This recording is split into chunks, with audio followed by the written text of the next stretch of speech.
मान्यता प्रदान की है, राइट, क्योंकि आपने अपने आप को चंद्रगुप्त स्थापित किया है। तो ये टिकट, सांसद का टिकट आपको है, राइट।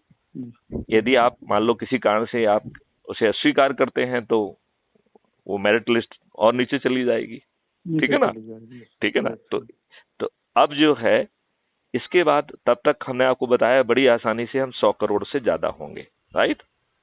और हमने जो है 40 करोड़ लोग जो है उन विद्वानों के लिए भी प्रावधान किया है जो कि विद्वान हैं लेकिन बेहद ही सेल्फिश, खुदगर्ज हैं। वो अपने लाभ के लिए इस देश को बेच सकते हैं, जिनको हमने पत्थर कहा है। उन पत्थर के बारे में कबीरदास जी एक बड़ी अच्छी बात कह के गए हैं। आपने एक वो सुना है कविता, क्या कबीरदास जी की, लाली मेरे लाल की जित देखो तित लाल, लाली देखन मैं गई तो मैं भी हो गई लाल। आपने शायद प्राइमरी अराइमरी में कभी पढ़ा होगा। यस सर, पढ़ा है, याद आ रहा है कुछ? Yes sir.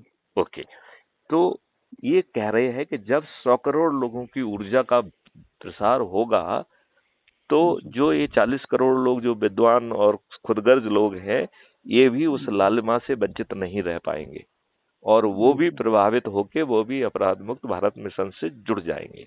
तो बाद में 100 करोड़ की बजाय पूरा 140 करोड़ में ही मामला जाके टिकेगा, या कुछ छोटे मोटे लोग जो बहुत ही एब्सोल्यूट चरण सेवक हैं वो रह जाएंगे, राइट।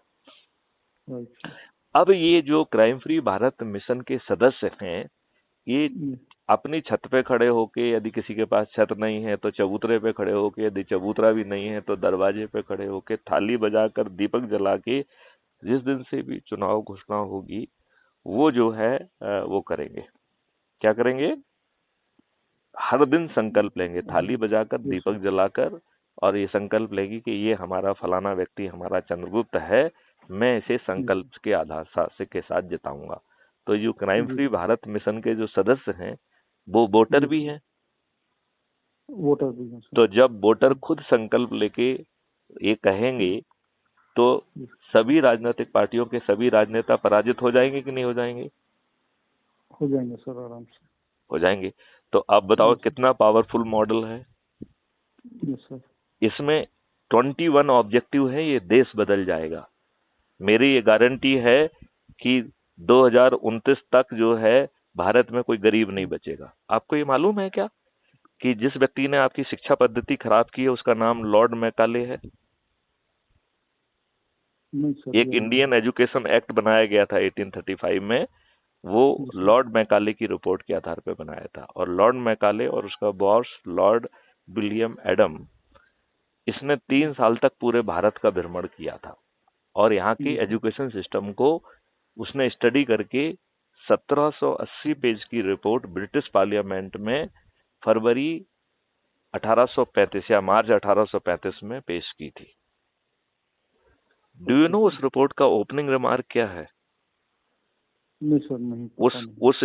उस रिपोर्ट का ओपनिंग रिमार्क है कि I travel in every nook and corner of India, I did not find a single poor man or a beggar.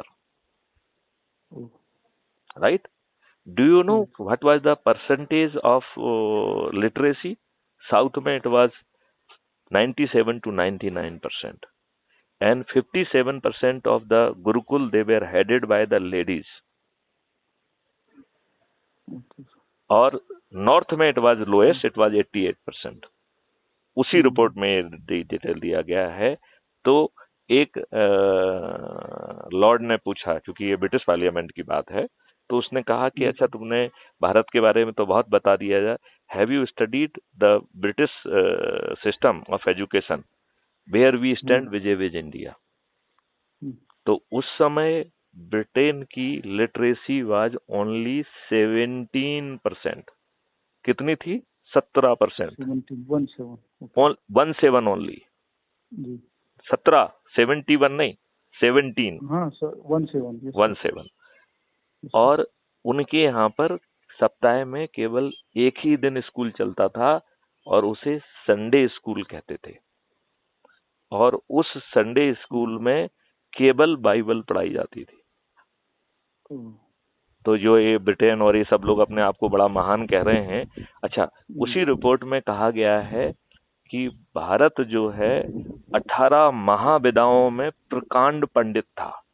ये मैं नहीं कह रहा हूं, ये लॉर्ड मैकाले और लॉर्ड विलियम एडम कह रहे हैं, और वो भी ब्रिटिश पार्लियामेंट में कह रहे हैं।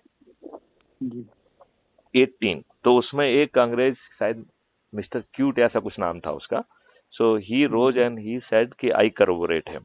तो ब्रिटिश पार्लियामेंट में लोगों ने उससे कहा कि तुम कौन होते हो भाई, इन्होंने तो 3 साल स्टडी की है, आप किस हैसियत से इनकी बात करबोरेट कर रहे हो। तो उन्होंने कहा I am having a personal experience, right. Then he narrated his story, और वो जानती स्टोरी क्या थी। ही सेड कि मैं हैदर अली से जो युद्ध में मेरी टीम हार गई थी और मुझे पकड़ लिया था और उन्होंने मेरी नाक काट डाली थी, राइट। तो ब्रिटिश पार्लियामेंट में उसमें पूछा जाता कि जब तुमको पकड़ ही लिया था तो तेरी नाक क्यों काटी थी, तेरा गला क्यों नहीं काट दिया। This was the question which was asked in the British parliament.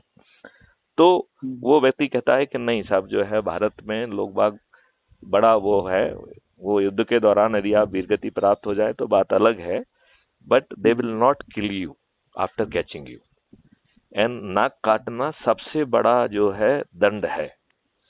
और फिर उन्होंने कहा कि मैं अपनी कटी नाक लेके एक बलगाम करके कोई गुरुकुल रहा होगा, वहां मैं गया, तो उन्होंने प्लास्टिक सर्जरी मेरी नाक की है। आप में से कोई बता सकता है कि मेरी नाक कटी थी? It was a such a fine surgery. मतलब ग्राफ्टिंग करके उसमें क्या क्या होगा, इसका मतलब है नाउ यू कैन इमेजिन कि 1835 में हम लोगों का लेवल ऑफ एक्सीलेंस क्या था। और तब जब ये पूरी बात पे चर्चा हो गई तो लॉर्ड मैकाले से पूछा गया, उसने कहा कि अभी प्रेजेंट एजुकेशन सिस्टम के रहते हुए हर भारतीय में इतना ज्यादा आत्मसम्मान है कि वो किसी को कुछ समझते ही नहीं है, राइट। आप भारत पे शासन नहीं कर सकते हैं। तो उन्होंने कहा व्हाट इज योर थिंग। तो उन्होंने कहा कि उनके गुरुकुल सिस्टम को समाप्त कर दो, इलीगल घोषित कर दो, और इंडियन एजुकेशन एक्ट लेके आया, जिसके तहत इन्होंने हमारे जो गुरुकुल थे उनको तोड़ दिया, उनके हाथ काटे, क्या क्या बर्बरता की गई है। You are not really aware of that, because वो हिस्सा हमारे ही नेताओं ने छिपा दिया है। आपको